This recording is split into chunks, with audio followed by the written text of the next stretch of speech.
A family moves into a new house in 1997, and from the very first moment Jin-suk's admiration for his older brother Yoo-suk is written all over him, because Yoo-suk is the kind of person everyone naturally gravitates toward, intelligent and athletic and warm and socially effortless, making him a favorite among friends and family alike. And even though a car accident from his past left him with a permanent limp on his left leg, it never once slows him down or changes the way people see him. The family unpacks with the help of movers, arranging furniture and settling into each room. Jin-suk discovers that he will be sharing a room with Yoo-suk temporarily because the previous owner is still using one of the rooms for storage, and while they are organizing their space their mother calls Yoo-suk downstairs, leaving Jin-suk alone with one of the movers, and the mover casually asks how old Yoo-suk is. And Jin-suk laughs because people are always surprised to learn they are brothers given how different they look, and then Yoo-suk comes back upstairs and redirects the mover to go help their mother in the kitchen instead, and the two brothers get back to unpacking and settling into their shared room together. That evening the whole family sits down for a celebratory dinner on a rainy night to mark their fresh start, and their father takes a moment to remind everyone about the one condition that came with the house, which is that the previous owner left belongings in one locked room that nobody is to enter until it gets cleared out within the month, and Jin-suk agrees without much concern, but then a loud heavy thud suddenly echoes down from behind that locked door upstairs and cuts right through the warmth of the meal, and everyone else at the table says it is just thunder and moves on, and before the dinner ends their father reminds Jin-suk to take his daily antidepressant medication. That night Jin-suk stays up in bed listening to music while Yoo-suk sleeps, and the noise comes again, and this time he gets up and walks toward that locked door, and just as he reaches it Yoo-suk appears behind him asking what he is doing, and the two of them stand together pressing close to the door and listening, and the silence on the other side is so complete it is almost suffocating. And Yoo-suk is skeptical and ready to go back to bed, but Jin-suk cannot convince himself that he imagined it, so Yoo-suk suggests they step outside for some fresh air instead. Standing together in the rain Jin-suk opens up and tells his brother how grateful he is and how much it has always meant to have him there, supportive and present through everything, and it is one of those rare honest moments between two people who love each other completely, and then Yoo-suk gets a call from their father and steps away, leaving Jin-suk alone in the rain with his music, and that is when it happens, because a group of men suddenly appear, grab Yoo-suk, drag him violently into a black van, and speed away into the night, and Jin-suk watches the whole thing happen right in front of him before sprinting inside and screaming for his parents and collapsing from the shock. He wakes up 2 days later to find his parents sitting beside him looking pale and exhausted, and the relief of regaining consciousness is immediately replaced by the weight of what is still missing, because Yoo-suk is gone and nobody knows where he is or why. And when detectives arrive to take Jin-suk's statement he gives them everything he remembers including the license plate number of the black van, and the detectives look at each other and tell him calmly that no such van exists, and Jin-suk cannot believe what he is hearing. Days pass with no ransom demand and no leads, and 2 full weeks go by, and Jin-suk's mental state begins to deteriorate badly with recurring nightmares pulling him under every night and unsettling visions of that locked room bleeding into his waking hours, until on the 19th day Yoo-suk simply walks back through the front door, alone and unharmed, with absolutely no memory of what happened to him, and the doctor calls it trauma-induced amnesia and the family exhales, and Jin-suk wants to exhale too, but something feels wrong. Jin-suk starts noticing small changes in Yoo-suk's behavior, particularly the way he slips out of the house late at night, and he initially dismisses it, until one morning he goes to the kitchen to retrieve his antidepressant medication and accidentally drops it under the counter, and just as he is trying to reach it Yoo-suk appears and invites him to come eat together, pulling him away from the kitchen, and Jin-suk misses his daily dose entirely.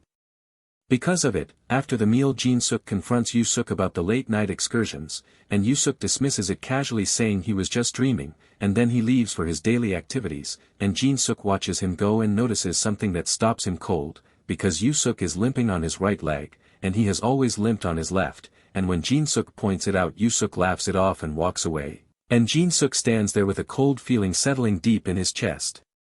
He spends the rest of the day studying for his entrance exam, taking a break only for dinner with the family, and later that night he falls asleep exhausted at his desk, and when he wakes up he finds Yoo-suk sitting there clicking a mechanical pen obsessively before quietly getting up and slipping out of the house again, and this time Jin-suk follows him. He trails Yoo-suk through the streets as he takes a taxi to a nearby market area, and there Jin-suk watches from a distance as Yoo-suk meets with 2 suspicious men in the shadows, and Jin-suk recognizes them immediately because they are the exact same detectives who told him the black van never existed, and before he can process any of it the 2 men spot him and chase him through the streets. And just when he thinks he has gotten away, Yoo-suk appears out of nowhere and sedates him. Jin-suk wakes up back at his desk the next morning as if none of it happened, and Yoo-suk stands over him and explains gently that it was all a hallucination brought on by skipping his medication, and Jin-suk is shaken enough to almost believe it, until he goes back to his desk to study and finds it, the piece of pencil lead that Yoo-suk dropped during the night Jin-suk supposedly imagined. And then the memory hits him because he never once mentioned taking a taxi that night, and Yoo-suk brought it up anyway. This is not his brother. Jin-suk goes straight to his mother and tells her everything, proposing that they follow the imposter together the very next time he leaves the house, and his mother listens and seems to agree, but that same night Jin-suk gets up and walks to the kitchen for water and overhears his mother on the phone in another room, warning the fake Yoo-suk that Jin-suk is growing suspicious of them, and the ground completely disappears from under him because his own mother is part of this. He steps back to retreat, but the creaking floor gives him away, and his mother starts searching for the source of the noise, and Jin-suk slips outside quickly to avoid being found, and his mother checks the house and then mistakenly thinks the noise came from Jin-suk's room and heads upstairs, and in a desperate move Jin-suk scales the outer wall in the pouring rain and climbs back through his bedroom window just as she arrives, but his soaked clothes and the open window betray him instantly. And she picks up the phone and calls the father, and Jin-suk understands that everything is over. He jumps from the window and runs, and the father meets him at the gate still insisting they are his real family, still trying to maintain the act, and Jin-suk does not stop moving, sprinting all the way to the nearest police station with one of the men chasing him through the streets, and he tells the officers everything breathlessly, and they listen with strange expressions on their faces, and when Jin-suk insists that he is 20 years old they exchange a look and ask him quietly to look in the mirror. The face staring back at him is the face of a man in his 40s, it is not 1997. It is 2017.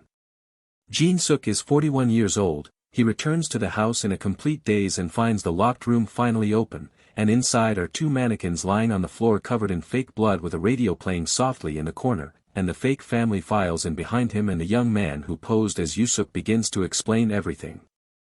20 years ago on December 20, 1997 a mother and her teenage daughter were murdered in this very house and the case was never solved, and years later the victim's family hired a team to find the killer, and after a thorough investigation they came to suspect Jin-suk, so they kidnapped and tortured him trying to extract a confession, but he had absolutely no memory of any crime. So the young man turned to hypnosis instead, placing Jin-suk under a powerful regressive state and rebuilding the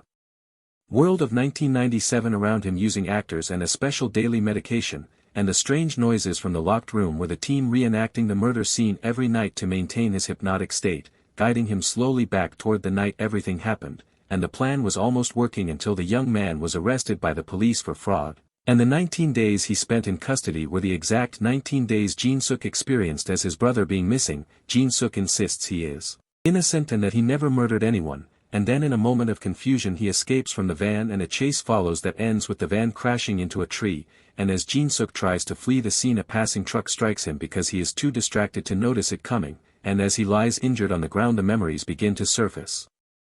In a flashback Jin-suk is in a car with his family when a devastating accident kills both of his parents and leaves his real brother Yoo-suk critically injured and in desperate need of surgery, and 6 months later the doctor tells Jin-suk that Yoo-suk needs an urgent operation, but the country's economic crisis and Jin-suk's limited education as only a high school graduate leave him completely without options. So in desperation he posts on an online forum looking for any kind of work, and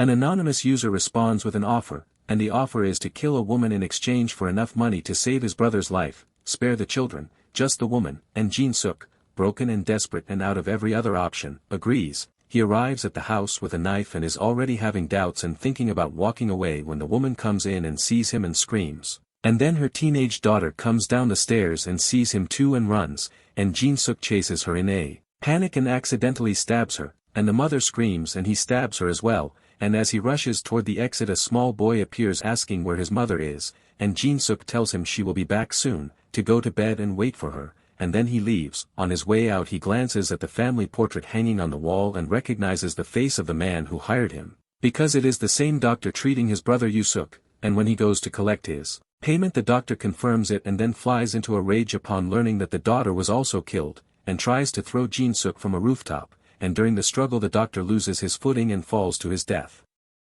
The flashback ends and Jin-suk wakes up in the hospital with the young man sitting beside him, and just as the young man reaches to inject poison into his arm, Jin-suk finally confesses everything, every single detail, and the young man lowers the syringe and reveals who he really is, because he was the little boy at the top of the stairs that night, the one Jin-suk told to wait for his mother. And he grew up in an orphanage after his relatives denied him the insurance money, carrying that night inside him for 20 years, and now he asks Jin-suk to confirm who ordered the murder because he already suspects it was his own father, who had taken out multiple life insurance policies on his wife shortly before her death. Jin-suk tries to protect him by claiming he acted alone, but the young man sees through it immediately because he already knew, he just needed to hear it said out loud. And now that he has the answer, both men are completely broken by the weight of what they know. The young man walks out of the room and jumps from the window, and Jin-suk picks up the syringe and injects himself with the poison, and the film closes on a quiet flashback of Jin-suk meeting the young man's family before any of this ever happened, a warm and ordinary moment of life that neither of them will ever find their way back to,